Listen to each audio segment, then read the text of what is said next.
বিকাল হলেই ভাজা পোড়া খেতে খুব মন চায়।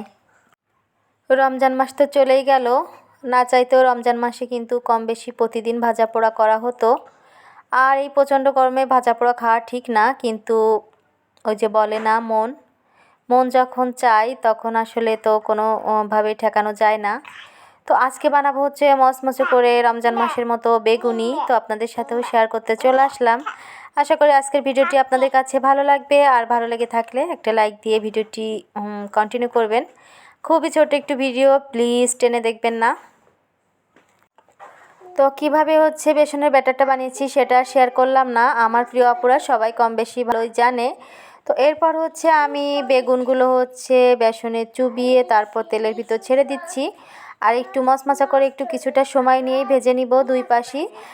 এতে করে হচ্ছে বেগুনিগুলো কিন্তু অনেক বেশি ক্রিস্পি হবে এবং অনেকক্ষণ পর্যন্ত কিন্তু বেগুনিগুলো মচমচেই থাকে। তো আজকে বেগুনিগুলো লম্বা করে কাটিনি, একটু গোল গোল করেই কেটেছি, যেহেতু নিজেই খাবো আর এভাবেই কেটে নিলাম।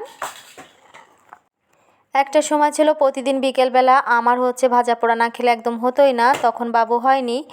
আর তারপর হচ্ছে আমার বাসার সামনে একদম 1 মিনিট দূরত্বে একটা দোকান ছিল, যেই দোকানটা এখন আর নেই।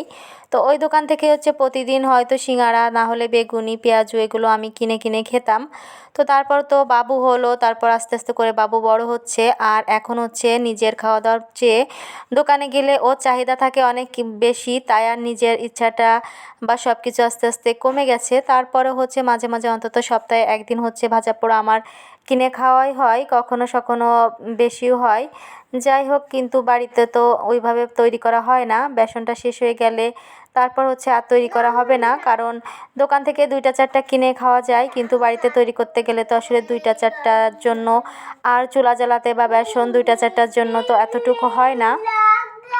তো দেখতে পাচ্ছেন আমি হচ্ছে 3টা করে তারপর 4টা করে এভাবে হচ্ছে 3 রাউন্ডে হচ্ছে বেগুনিগুলো ভেজে নিলাম।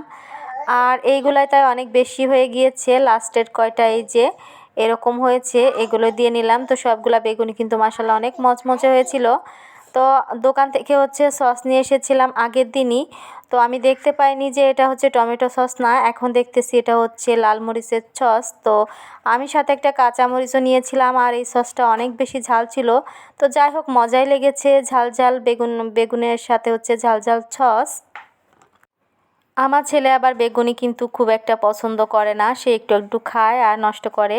সারা রমজান মাস জুড়ে সে কিন্তু একদমই এসব ভাজা পোড়া কিছুই খায়নি, সে তার প্রিয় হচ্ছে শরবত, সে সেটা খেতেই বেশি পছন্দ করে। তো খেয়ে নিচ্ছি আর আপনাদের কাছ থেকে হচ্ছে বিদায় নিয়ে নিচ্ছি। কেমন লেগেছে আমার ছোট্ট ভিডিওটি অবশ্যই কমেন্ট করে জানাবেন। ভালো লেগে থাকলে একটা লাইক দিয়ে দিবেন, আর যারা আমার চ্যানেলটি এখনও সাবস্ক্রাইব করেনি প্লিজ সাবস্ক্রাইব করে বন্ধু হয়ে পাশে থেকে যাবেন। অবশ্যই আপনাদের পাশে আমি থাকবো। আল্লাহ হাফেজ।